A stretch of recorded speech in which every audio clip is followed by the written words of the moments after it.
Nerudo rwandisati ndambopiwa nani zvake idimudiwa. Unondinakidza kugaro ndivaraidza ndokusaka ndichizombovarairwa. Rudo rwako itsigiri kutapira runondinakira. Ndikandakaridza mhiri sendapirwa kutaura chokwadi unondiitira.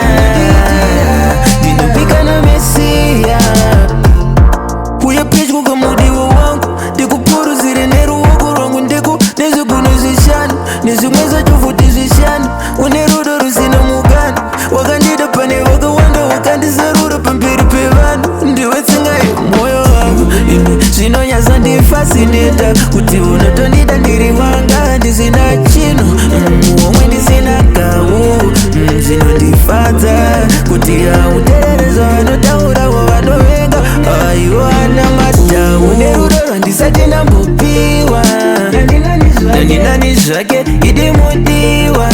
Unondinakidza kugaro ndivaraidza ndokusaka ndichizombovarairwa. Rudo rwako itsigiri kutapira runondinakira. Ndikandakaridza mhiri sendapirwa kutaura chokwadi unondiitira. Ndinopika naMesiya iwe uri for keeps navakuteke. Ndopinda chiki kunge musoja muhondo ndovhumbata AK piu andiseke napa uri andiseke.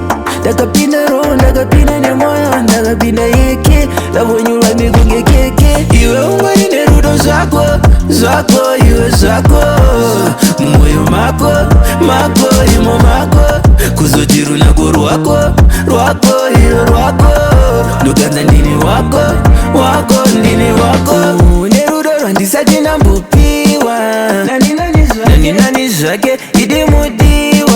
Unondinakidza kugaro ndivaraidza ndokusaka ndichizombovarairwa. Rudo rwako itsigiri kutapira runondinakira.